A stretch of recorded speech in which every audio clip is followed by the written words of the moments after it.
द्वापर युग में कबीरदेव का करुणामय नाम से प्रकाट्य। परमेश्वर कबीर द्वापर युग में करुणामय नाम से प्रकट हुए थे। उस समय एक वाल्मीकि जाति में उत्पन्न भक्त सुदर्शन सुपच्च उनका शिष्य हुआ था। इसी सुदर्शन जी ने पांडवों की यज्ञ सफल की थी, जो ना तो श्री कृष्ण जी के भोजन करने से सफल हुई थी, न ही 33 करोड़ देवताओं, 88,000 ऋषियों, 12 करोड़ ब्राह्मणों, 9 नाथों, 84 सिद्धों आदि के भोजन खाने से सफल हुई थी। भक्त सुदर्शन वाल्मीकि पूर्ण गुरु जी से वास्तविक 3 मंत्र प्राप्त करके प्राप्त सत साधना शुरू मर्यादा में रहते हुए कर रहा था। द्वापर युग में इंदुमती को शरण में लेना। द्वापर युग में चंद्र विजय नाम का एक राजा था। उसकी पत्नी इंदुमती बहुत ही धार्मिक प्रवृत्ति की औरत थी। संत महात्माओं का बहुत आदर किया करती थी। उसने एक गुरुदेव भी बना रखा था। उनके गुरुदेव ने बताया था कि बेटी साधु संतों की सेवा करनी चाहिए। संतों को भोजन खिलाने से बहुत लाभ होता है।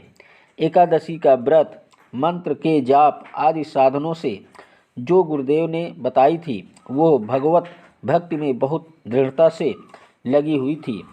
गुरुदेव ने बताया था कि संतों को भोजन खिलाया करेगी तो तू आगे भी रानी बन जाएगी और तुझे स्वर्ग प्राप्ति होगी। रानी ने सोचा कि प्रतिदिन एक संत को भोजन अवश्य खिलाया करूंगी। उसने यह प्रतिज्ञा मन में ठान ली कि मैं खाना बाद में खाया करूंगी, पहले संत को खिलाया करूंगी। इससे मुझे याद बनी रहेगी, कहीं मुझे भूल ना पड़ जाए। रानी प्रतिदिन पहले एक संत को भोजन खिलाती, फिर स्वयं खाती। वर्षों तक ये क्रम चलता रहा। एक समय हरिद्वार में कुंभ के मेले का संयोग हुआ। जितने ही त्रिगुण माया के उपासक संत थे, सभी गंगा में स्नान के लिए प्रस्थान कर गए। इस कारण से कई दिन रानी को भोजन कराने के लिए कोई संत नहीं मिला। रानी इंदुमती ने भी प्रतिज्ञावश स्वयं भी भोजन नहीं किया। चौथे दिन रानी इंदुमती ने अपनी बांदी से कहा कि बांदी, देख ले कोई संत मिल जाए तो, नहीं तो आज तेरी रानी जीवित नहीं रहेगी। आज मेरे प्राण निकल जाएंगे, परंतु मैं खाना नहीं खाऊंगी। वह दीनदयाल कबीर परमेश्वर अपने पूर्व वाले भक्त को शरण में लेने के लिए न जाने क्या कारण बना देता है। बांदी ने ऊपर अटारी पर चढ़कर देखा कि सामने से एक संत आ रहा था। सफ़ेद कपड़े थे। द्वापर युग में परमेश्वर कबीर करुणामय नाम से आए थे। बांदी नीचे आई और रानी से कहा कि एक व्यक्ति है जो साधु जैसा नजर आता है। रानी ने कहा कि जल्दी से बुला लाओ। बांदी महल से बाहर गई तथा प्रार्थना की कि हे महात्मा जी, आपको हमारी रानी ने याद किया है। करुणामय साहब ने कहा कि रानी ने मुझे क्यों याद किया है, मेरा और रानी का क्या संबंध है। नौकरानी ने सारी बात बताई।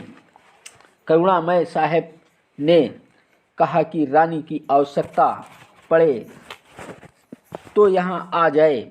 मैं यहाँ खड़ा हूँ, तू बांदी और वह रानी। मैं वहाँ जाऊँ और यदि वह कह दे कि तुझे किसने बुलाया था, या उसका राजा ही कुछ कह दे, और बेटी संतों का अनादर बहुत पापदायक होता है।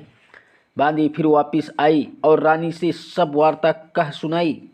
तब रानी ने कहा कि बांदी, मेरा हाथ पकड़ और चल। जाते ही रानी ने दंडवत प्रणाम करके प्रार्थना की कि हे परवरदिगार, चाहती तो हूँ कि आपको कंधे पर बैठा लूँ। करुणामय साहब ने कहा, बेटी, मैं यही देखना चाहता था कि तेरे में कोई श्रद्धा भी है या वैसे ही भूखी मर रही है। रानी ने अपने हाथों खाना बनाया, करुणामय रूप में आए। कबीर देव ने कहा कि मैं खाना नहीं खाता, मेरा शरीर खाना खाने का नहीं है। तो रानी ने कहा कि मैं भी खाना नहीं खाऊंगी। करुणामय साहब जी ने कहा कि ठीक है बेटी, लाओ खाना खाते हैं, क्योंकि समर्थ उसी को कहते हैं जो जो चाहे सो करे। करुणामय साहब ने खाना खा लिया। करुणामय रूप से प्रकट कबीरगिन ने रानी से पूछा कि जो यह तू साधना कर रही है यह तेरे को किसने बताई है। रानी ने कहा कि ये मेरे गुरुदेव ने आदेश दिया है। कबीर साहब ने पूछा क्या आदेश दिया है तेरे गुरुदेव ने।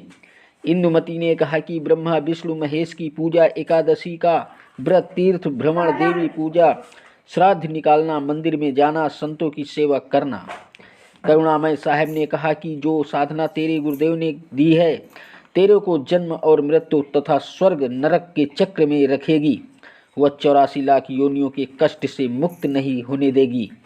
रानी ने कहा कि महाराज जी, जितने भी संत हैं अपनी अपनी प्रभुता आप ही बनाने आते हैं। मेरे गुरुदेव के बारे में कुछ नहीं कहोगे, मैं चाहे मुक्त हूँ या ना हूँ। अब करुणामय साहब सोचते हैं कि इस भोले जीव को कैसे समझाएं। उन्होंने जो पूंछ पकड़ ली उसको छोड़ नहीं सकते, मर सकते हैं। करुणामय साहब ने कहा कि बेटी, वैसे तो तेरी इच्छा है, मैं निंदा नहीं कर रहा। क्या मैंने आपके गुरुदेव को गाली दी है या कोई बुरा कहा है? मैं तो भक्ति मार्ग बता रहा हूँ कि यह भक्ति शास्त्र विरुद्ध है, तुझे पार नहीं होने देगी और ना ही तेरा कोई आने वाला कर्मदंड कटेगा। और सुन ले, आज से तीसरे दिन तेरी मृत्यु हो जाएगी। ना तेरा गुरु बचा सकेगा और ना ही तेरी यह नकली साधना बचा सकेगी। रानी ने सोचा कि संत झूठ नहीं बोलते, कहीं ऐसा ना हो जाए कि मैं परसों ही मर जाऊं। इस डर से करुणामय साहब से पूछा कि साहब, क्या मेरी जान बच सकती है? कबीर साहब ने कहा कि बच सकती है। अगर तू मेरे से उपदेश लेगी, मेरी शिष्या बनेगी, पिछली पूजाएं त्यागेगी, तब तेरी जान बचेगी। इंदुमती ने कहा, मैंने सुना है कि गुरुदेव नहीं बदलना चाहिए, पाप लगता है। कबीर साहब ने कहा कि नहीं पुत्री, यह भी तेरा भ्रम है। एक वैद्य से दवाई न लगे तो क्या दूसरे से नहीं लेते? एक 5वीं कक्षा का अध्यापक होता है, फिर एक उच्च कक्षा का अध्यापक होता है। बेटी, अगली कक्षा में जाना होगा। क्या सारी उम्र एक उच्च कक्षा के अध्यापक होता है? बेटी, अगली कक्षा में जाना होगा। क्या सारी उम्र 5वीं कक्षा में ही लगी रहेगी? इसको छोड़ना पड़ेगा। तो अब आगे की पढ़ाई पढ़, मैं पढ़ाने आया हूँ। वैसे तो नहीं मानती, परंतु मृत्यु दिखने लगी कि संत कह रहा है तो कहीं बात न बिगड़ जाए। ऐसा विचार करके इंदुमती ने कहा कि जैसे आप कहोगे मैं वैसे ही करूँगी। करुणामय साहब ने उपदेश दिया, कहा कि तीसरे दिन मेरे रूप में काल आएगा तो उससे बोलना मत। जो मैंने नाम दिया है 2 मिनट तक इसका जाप करना, 2 मिनट के बाद उसको देखना है, उसके बाद सत्कार करना है। वैसे तो गुरुदेव आए तो अति शीघ्र चरणों में गिर जाना चाहिए, ये मेरा केवल इस बार आदेश है। रानी ने कहा, ठीक है जी। अब रानी को तो चिंता बनी हुई थी, श्रद्धा से जाप कर रही थी। करुणामय साहब का रूप बनाकर गुरुदेव नाम रूप में काल आया। आवाज़ लगाई, इंदुमती, इंदुमती। अब उसको तो पहले ही डर था। नाम स्मरण किया, काल की तरफ नहीं देखा। 2 मिनट के बाद जब देखा तो काल का स्वरूप बदल गया। काल का ज्यों का त्यों चेहरा दिखाई देने लगा। करुणामय साहब का स्वरूप नहीं रहा। जब काल ने देखा कि तेरा तो स्वरूप बदल गया, वो जान गया कि इसके पास कोई शक्ति युक्त मंत्र है। यह कहकर चला गया कि तुझे फिर देखूंगा, अब तो बच गई। रानी बहुत खुश हुई, फूली नहीं समाई। कभी अपनी बंदियों को कहने लगी कि मेरी मृत्यु होनी थी, मेरे गुरुदेव ने मुझे बचा दिया। राजा के पास गई तो तथा कहा कि आज मेरी मृत्यु होनी थी, मेरे गुरुदेव ने रक्षा कर दी, मुझे लेने के लिए काल आया था। राजा ने कहा कि तू ऐसे ही ड्रामे करती रहती है, काल आता तो क्या तुझे छोड़ जाता? ये संत वैसे बहका देते हैं। राजा की बात को रानी कैसे माने? खुशी खुशी में रानी अपने कक्ष में जाकर लेट गई। कुछ देर के बाद सर्प बनकर काल फिर आया और रानी को डस लिया। ज्यों ही सर्प ने डसा, रानी को पता चल गया। रानी जोर से चिल्लाई, मुझे सांप ने डस लिया। नौकर भागे। देखते ही देखते एक मोरी में से वह सर्प निकल गया। अपने गुरुदेव को पुकार कर रानी बेहोश हो गई। करुणामय साहब वहां प्रकट हो गए। लोगों को दिखाने के लिए मंत्र बोला। वो तो बिना मंत्र भी जीवित कर सकते हैं, किसी जंत्र मंत्र की आवश्यकता नहीं। इंदुमती को जीवित कर दिया। रानी ने बड़ा शुक्र मनाया कि हे बंदी छोड़, यदि आज आपकी शरण में नहीं होती तो मेरी मृत्यु हो जाती। कबीर परमेश्वर ने कहा कि इंदुमती, इस काल को मैं तेरे घर में घुसने भी नहीं देता, तेरे पर यह हमला भी नहीं करता, परंतु तुझे विश्वास नहीं होता। तू ये सोचती है कि मेरे ऊपर कोई आपत्ति नहीं आनी थी। गुरुजी ने मुझे बहकाकर नाम दे दिया, इसलिए तेरे को थोड़ा सा झटका दिखाया है, नहीं तो बेटी तेरे को विश्वास नहीं होता। धर्मदास यहाँ घना अंधेरा, अबिन परिचय जीव जम का चेहरा। कबीर साहब ने कहा कि अब जब मैं चाहूँगा तब तेरी मृत्यु होगी। गरीबदास जी कहते हैं कि गरीब काल डरे करतार से, जय जय जय जगदीश, अजौरा जौरी झाड़ती पगरज शीश। यह काल कबीर भगवान से डरता है और यह मौत कबीर साहब के जूते झाड़ती है, अर्थात नौकर तुल्य है। फिर उस धूल को अपने सिर पर लगाकर कहती है कि आपके भक्त के पास मैं नहीं जाऊंगी। गरीब काल जो पीसे पीसना, जौरा ही पनिहार, ये दो असल मंजूर है मेरे साहब के दरबार। यह काल जो यहाँ का 21 ब्रह्मांड का भगवान है तथा जो ब्रह्मा विष्णु महेश का पिता है, यह तो मेरे कबीर साहब का आटा पीसता है, अर्थात पक्का नौकर है। और जौरा मेरे कबीर परमेश्वर का पानी भरती है, अर्थात एक विशेष नौकरानी है। यह दो असल मजदूर मेरे कबीर परमेश्वर के दरबार में है। कुछ दिनों के बाद साहब फिर आए। रानी इंदुमती को सतनाम प्रदान किया।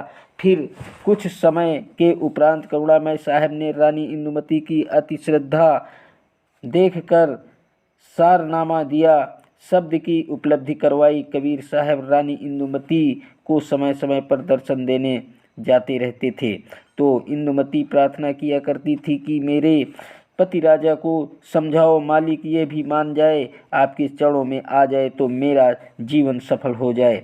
चंद्र विजय से कबीर साहब ने प्रार्थना की कि चंद्र विजय आप भी नाम लो, ये 2 दिन का राज और ठाट है, फिर 84 लाख योनियों में प्राणी चला जाएगा।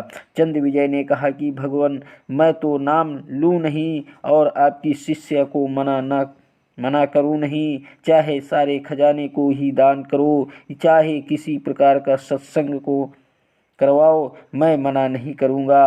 कबीर साहब ने पूछा, आप नाम क्यों नहीं लोगे? चंद्र विजय राजा ने कहा कि मैंने तो बड़े बड़े राजाओं की पार्टियों में जाना पड़ता है। करुणामय ने कहा कि पार्टियों में जाने में नाम क्या बाधा करेगा? सभा में जाओ, वहाँ काजू खाओ, दूध पी लो, शरबत पी लो, शराब मत प्रयोग करो, शराब पीना महापाप है। परंतु राजा नहीं माना। रानी की प्रार्थना पर करुणामय साहब ने राजा को फिर समझाया कि नाम के बिना ये जीवन ऐसे ही व्यर्थ हो जाएगा, आप नाम ले लो। राजा ने फिर कहा, चाहे कितना दान करे, कितना सत्संग करवाएं।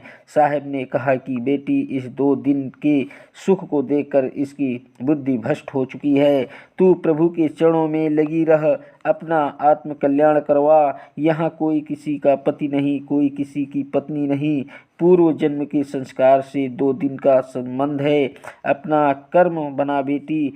अब इंदुमती 80 वर्ष की बुढ़िया हो गई है, कहा 40 साल की उम्र में मर जाना था। जब शरीर भी हिलने लगा तब करुणामय साहब बोले, अब बोल इंदुमती क्या चाहती है? चलना चाहती है। सतलोक इंदुमती ने कहा कि परमेश्वर मैं तैयार हूँ, बिल्कुल तैयार हूँ दाता।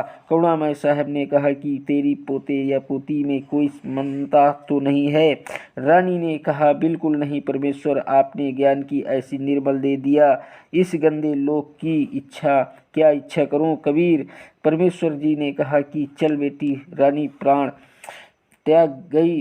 परमेश्वर कबीर बंदी छोड़ रानी इंदुमती की आत्मा को ऊपर ले गए। इसी ब्रह्मांड में एक मानसरोवर है, उस मानसरोवर पर जाकर इस आत्मा को स्नान कराना होता है। इस प्राणी को कबीर परमेश्वर पूरे गुरु के स्वरूप में प्रकट होकर कुछ समय तक मानसरोवर पर रखते हैं। परमेश्वर कबीर बंदी छोड़ जी ने इंदुमती से फिर पूछा, इस संसार में तेरी कुछ इच्छा हो तो दोबारा जन्म लेना पड़ेगा, यदि मन में इच्छा रह गई तो सतलोक नहीं जा सकती। इंदुमती ने कहा साहब आप तो अंतर्यामी हो, कोई इच्छा नहीं है, आपके चरणों की इच्छा है, लेकिन एक मन में शंका बनी हुई है कि मेरा जो पति था उसने मुझे किसी भी धार्मिक कर्म के लिए कभी नहीं मना किया। नहीं तो आजकल के पति अपनी पत्नियों को बाधा कर देते हैं, यदि वो मुझे मना कर देता तो मैं आपके चरणों में नहीं लग पाती, मेरा कल्याण नहीं होता। इसका इस शुभ कर्म में सहयोग का कुछ लाभ मिलता तो कभी उस पर भी दया, उसका इस शुभ कर्म में सहयोग का कुछ लाभ मिलता तो इस कभी उस पर भी दया करना दाता। परमेश्वर कबीर जी ने देखा कि यह नादान इसके पीछे फिर लटक गई। साहेब बोले ठीक है बेटी, अभी तू ना रह। 2 वर्ष पश्चात राजा भी मनने लगा, क्योंकि नाम ले नहीं रखा था। यम के दूत आए, राजा चौक में चक्कर खाकर गिर गया। यम के दूतों ने उसकी गर्दन को दबाया, राजा की टट्टी और पेशाब निकल गया। करुणामय साहब ने रानी को कहा कि देख तेरे राजा की क्या हालत हो रही है। यह मानसरोवर से परमेश्वर कबीर जी ने दिखाया। यह सर्व कौतुक देखकर रानी ने कहा कि देख लो दाता, यदि उसका भक्ति में सहयोग का कोई फल बनता हो तो दया कर लो। रानी को फिर भी थोड़ी सी ममता बनी थी। साहब कबीर ने सोचा कि यह फिर काल जाल में फंसेगी। यह सोचकर मानसरोवर से वहाँ गए, वहाँ जहाँ राजा चंद्र विजय अपने महल में अचेत पड़ा था। यमदूत आपके उसके प्राण निकल रहे थे। कबीर साहब के आते ही यमदूत ऐसे आकाश में उड़ गए जैसे मुर्दे से गिद्ध उड़ जाते हैं। चंद्र विजय होश में आ गया। सामने करुणामय साहब खड़े थे, केवल चंद्र विजय को दिखाई दे रहे थे, किसी अन्य को दिखाई नहीं दे रहे थे। चंद्र विजय चरणों में गिरकर याचना करने लगा, मुझे क्षमा कर दो दाता, मेरी जान बचाओ, क्योंकि अब उसने देखा कि तेरी जान जाने वाली है। जब इस जीव की आँख खुलती है कि वह यह तो बात बिगड़ गई, मुझे क्षमा कर दो दाता, मेरी जान बचा लो। मालिक कबीर साहब ने कहा राजा आज भी वही बात है, उस दिन भी वही बात थी, नाम लेना होगा। राजा ने कहा मैं नाम ले लूँ जी, अभी ले लूँ नाम। कबीर साहब ने नाम उपदेश दिया तथा कहा कि अब मैं तुझे 2 वर्ष की आयु दूंगा, यदि इसमें एक श्वास भी खाली चला गया तो फिर कर्मदंड रह जाएगा। कबीर जीवन तो थोड़ा भला, जय सत सुमरण होए, लाख वर्ष का जीवना लेखे धरे न को। शुभ कर्म में सहयोग दिया हुआ पिछला कर्म और साथ में श्रद्धा से 2 वर्ष के स्मरण में तथा तीनों नाम प्रदान करके कबीर साहब चंद्र विजय को भी पार कर ले गए। बोलो कबीर देव की जय। जय बंदी छोड़ कबीर देव की जय। परमेश्वर कबीर जी सच्चे श्रद्धालु की आयु बढ़ा देता है तथा इसके परिवार की भी रक्षा करता है। दोस्तों ये वीडियो आपको कैसी लगी? यदि अच्छी लगी हो तो लाइक शेयर और सब्सक्राइब कीजिएगा, और चैनल पर नए हो तो बेल वाली घंटी ज़रूर दबाइएगा, ताकि आपको इसी प्रकार की वीडियो हमेशा मिलती रहे। थैंक यू सो मच मेरा यूट्यूब वीडियो देखने का आप सभी को।